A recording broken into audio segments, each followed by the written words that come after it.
Hola amigos de Unánimes, bienvenidos a Sobremesa. Hoy tengo la grata compañía de Don Rolis y Don Rolo, dos grandes amigos de todos ustedes. Y hoy, como parte de la secuencia que hemos montado, vamos a hablar un poquito sobre el Hijo. Ya hablamos de la Trinidad, ya hablamos del Padre y ahora vamos a hablar del Hijo. Y la primera pregunta que me surge es: el Hijo nació hace 2000 años. Va para mí la pregunta. ¿Sí? ¿O para quién va? Dele, no importa. Si el Hijo fue creado o nació o Hace es eterno. 2000 años. Ok. De una vez, ¿verdad? No hubo introducción ahí como muy, muy casual. Te la mandó de frente. Sí. Bueno, haciendo un poquito como de retrocediéndonos a lo que estábamos viendo antes, ¿verdad? Del video principal de la Trinidad y el del Padre, en el cual Dios es un solo ser en tres personas, ¿verdad? Padre, Hijo, Espíritu Santo. Y el Hijo es la segunda persona de la Trinidad. Sería imposible que la segunda persona de la Trinidad, siendo enteramente Dios, tenga un punto de inicio en la historia. O si no, no sería Dios. Claro. Ahora, Jesús sí nació. En el mismo credo apostólico del primer siglo dice: Cristo nació de la Virgen María. Entonces, ¿cómo podemos conciliar eso? ¿Cómo podemos conciliar de que Dios no puede nacer, Dios no puede cambiar, Dios no puede saber más, Dios no puede saber menos, pero a la misma vez la Biblia nos está diciendo que Dios mismo se encarnó en un bebé, el cual, y voy a complicar un poco más la cosa, el cual creció en sabiduría, según la Biblia, a lo largo de su vida? Entonces, aquí es donde vamos a entrar, y a él le encanta este tema y a mí me encanta este tema, y siempre nos peleamos acerca de este tema, ¿verdad? De la doble naturaleza de Cristo. Cristo es verdaderamente Dios, en el sentido que ha sido eterno, unigénito, único en su género, y ha existido con el Padre desde antes de la fundación del mundo, y por medio de él se creó absolutamente todo el mundo. Y llegó un punto en la historia donde esa segunda persona de la Trinidad se agregó a sí mismo, no es que se dividió, sino que se agregó a sí mismo una humanidad. Hace 2000 años, cuando el Verbo se hizo carne, según Juan, y vino a habitar entre nosotros. A partir de ese instante en el cual Dios Hijo viene al mundo y se encarna, en la persona de Jesucristo, ahora tenemos a la segunda persona de la Trinidad, que es verdaderamente Dios, porque ha sido Dios desde toda una eternidad, pero ahora también tiene todos los atributos que tenemos las personas, porque Cristo tuvo que crecer en sabiduría, Cristo comía, Cristo dormía, Le hacía Cristo se caso a sus enfermaba, papás. Cristo le hacía caso a sus papás, ¿verdad? Cristo tenía picazones y se tenía que rascar, ¿verdad? Era una persona, realmente. Y de ahí en adelante, él, en su humanidad y en su deidad, de hace 2000 años hacia la eternidad futura, mantiene esas dos naturalezas. Sí, es que creo que, a ver, la naturaleza humana es la que más se le ha destacado porque es la que más se ve en películas, la que más la gente habla, pero no hablan o no profundizan en la naturaleza del Hijo como Dios. Entonces, ¿cómo tenemos que ver nosotros a Jesús como Dios? Bueno, de hecho, en cómo se le nombra en el Nuevo Testamento Jesús Cristo o Jesucristo, más bien lo que hacen los autores del Nuevo Testamento es hacer una distinción. Jesús, el Cristo. La gente cree que la palabra Cristo viene de que fue crucificado porque están las CRs ahí metidas y no tiene absolutamente nada que ver. Cristo quiere decir ungido, quiere decir Mesías, quiere decir enviado. Todos esos tres son sinónimos. Entonces, cuando vos decís Jesús, el Cristo, lo que estás haciendo es una distinción y al mismo tiempo una unidad. Jesús, que nació de María, es el Cristo o el enviado que ha vivido eternamente. De forma tal que ahora vos podrías decir, bueno, entonces este ser, que quiero montarme sobre lo que Rolly dijo, es verdaderamente Dios y verdaderamente hombre, y no es 100% Dios y 100% hombre, o no es plenamente Dios o plenamente hombre, porque cuando la gente dice eso, está cometiendo un error de fondo. Si vos decís 100% Dios y 100% hombre, entonces son 200% de algo. Y no es un tema de cantidad, o no es un tema físico de que si cabe o no cabe, es un tema de el ser. Y ¿verdad? tampoco sería 50% cada uno. Tampoco suma 50 y 50 para ser un 100, porque no es mitad Dios y mitad hombre, ¿verdad? No es un superhombre como Superman, ¿verdad?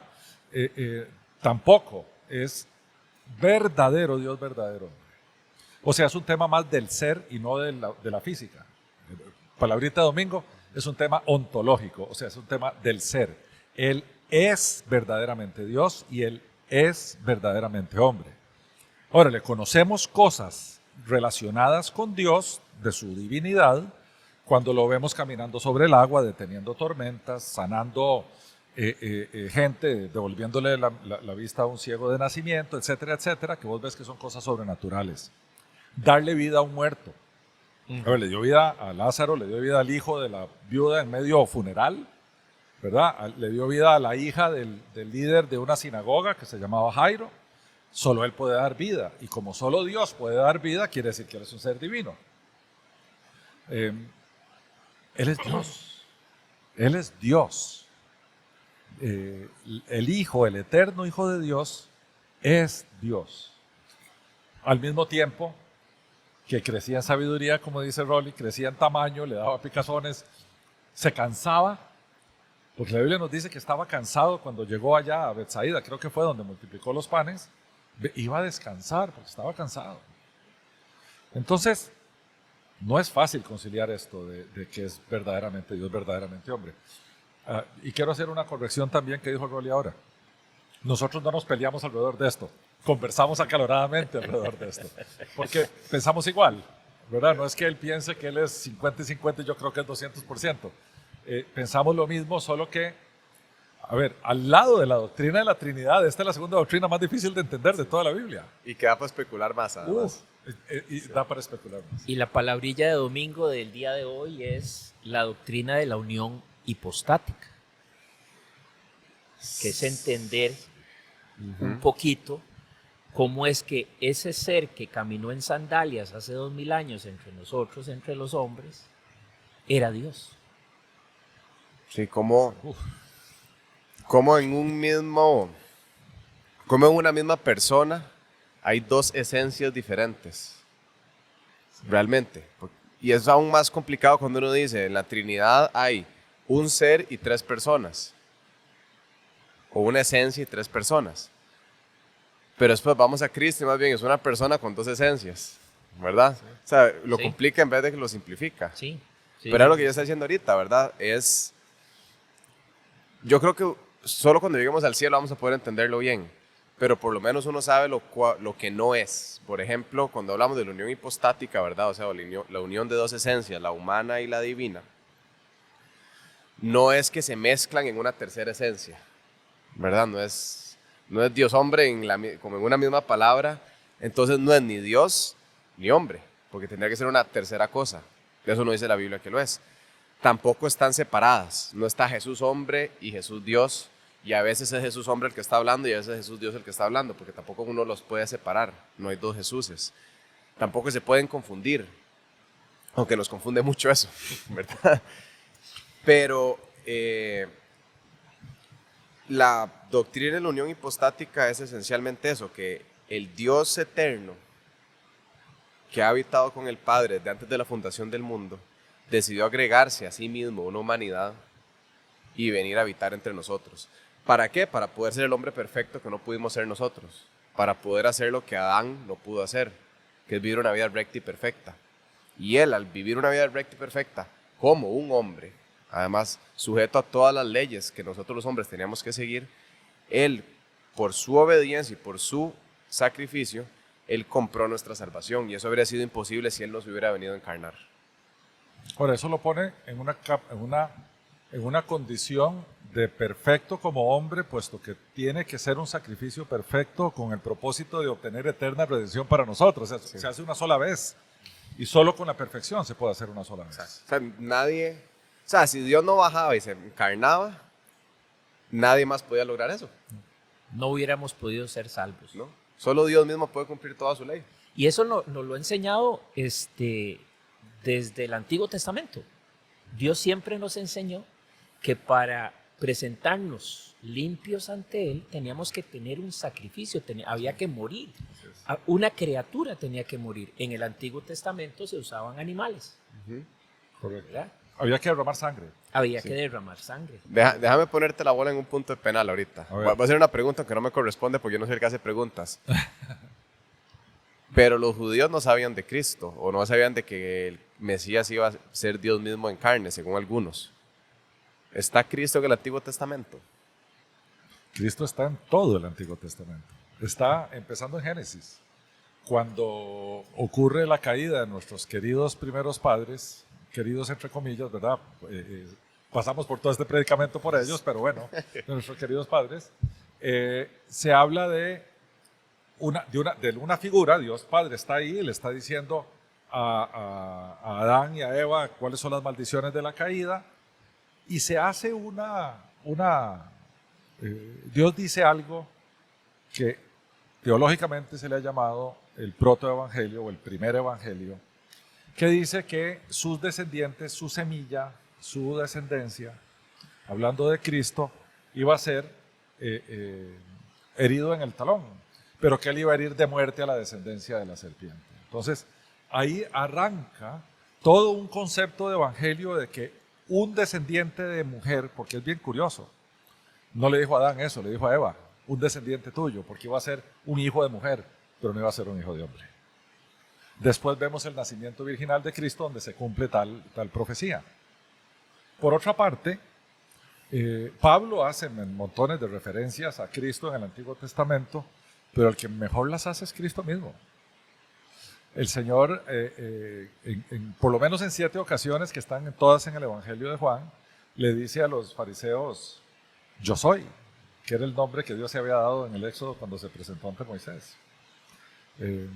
Y después uno dice, bueno, yo soy, ¿será que el Hijo del Hombre fue el que se le apareció a Moisés en la zarza ardiente? Uno se pregunta eso, ¿verdad? Y dice, a mí me llama la atención porque dice aquí tengo el texto a mano, que en la carta a Colosenses, en el capítulo 1, Pablo afirma que Cristo es la imagen del Dios invisible. Entonces, cada vez que vos viste una teofanía, o sea, una manifestación, una aparición de Dios al ser humano, podríamos aventurarnos a decir que era una cristofanía, o sea, una aparición de Cristo al ser humano, puesto que Cristo es la imagen del Dios invisible. O sea, si el Dios invisible se hace visible, esa demostración o aparición o intervención de Dios al ser humano de forma visible solo pudo haber sido hecha por la imagen del Dios invisible que es Cristo. O sea, Dios se manifestó en una teofanía por medio de Cristo a venir a hacer las cosas que nosotros no podemos hacer para ser salvos. Esencialmente, sí. Bueno, es que acabas de decir el Evangelio. Acabas de decir el Evangelio. Sin que Dios se haya hecho hombre, todos nosotros tendríamos, a ver, ¿cómo es que un amigo mío decía? Somos carne de infierno. Todos vamos a ir a parar al infierno. Porque nadie se puede salvar a sí mismo. De ahí el principio entonces de que si yo tengo errado la doctrina del Hijo junto con la doctrina de la Trinidad, ¿cómo esas personas se van a llegar a salvar? Porque no tienen ese camino, esa verdad y esa vida que es Jesús. Sí, porque uno escucha esto por todo lado, que Cristo mismo diga, porque Cristo mismo fue el que dijo, que solo por medio de Él se puede llegar al Padre, y que el que no cree en Él está condenado. La gente dice que es como exclusivista, ¿verdad? Que es exclusivo, ¿verdad? Que excluye. Pero si nos ponemos a pensar, si Cristo es la manifestación de Dios a los hombres, significa que si nos vamos al Antiguo Testamento y vemos a todas las veces que Dios le ha hablado a los hombres, el que le está hablando es la segunda persona de la Trinidad, Dios Hijo, Cristo, realmente. Y si todo el pueblo judío en aquel tiempo decía creer en Jehová, que así le decían a Dios, y todas las naciones de alrededor, algunos decían creer en Jehová, en Dios, ¿no sería lógico y consecuente que si ese mismo Dios viniera a la tierra y les hablara, le creerían? Deberían, ¿verdad? Deberían, ¿verdad? Si yo estoy creyendo en un Dios por milenios y ese mismo Dios se me manifiesta de frente y me habla, yo debería creer en ese Dios. No, y Rolly, y te dice que Él es ese Dios. Y que- Además, ajá. de frente.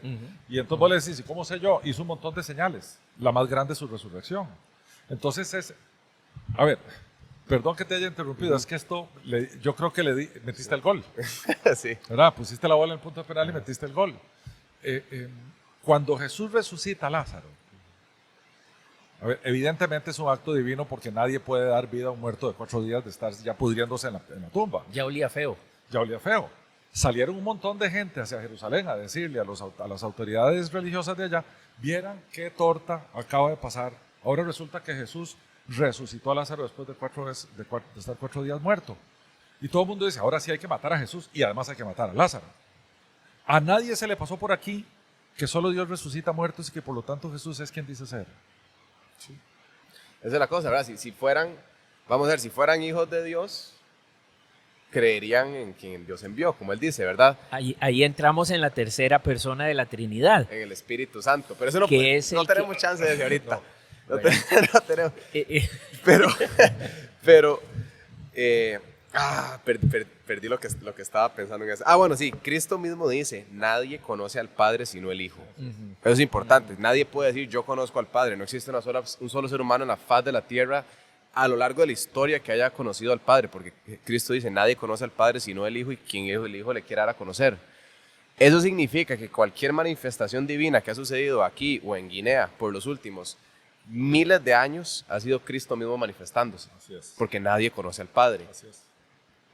Y si ese mismo Cristo que se le manifestó a toda la humanidad se manifestó una vez más y no le creyeron, entonces no le creen a ninguna otra manifestación de Dios. Imagínense que Dios venga aquí, baje y diga, yo soy Dios y no le creas. O sea, no lo vas a creer de ninguna otra manera. Sí. Entonces, Vos sabés que hay gente que dice, ¿por qué no viene ahora para creer en Él? Vino hace 2000 años y no creyeron en Él tampoco. No creas que apareciéndose ahora le van a creer. La historia del rico y Lázaro, ¿verdad? Que mueren y uno va el rico que muere le dice, Padre Abraham, manda a alguien a decirle a mis hermanos que han matado a los profetas. Mataron a todo mundo Y mataron a Cristo. y mataron a Cristo. Entonces, si el centro, a ver, como última pregunta. Pero perdón, Yanka.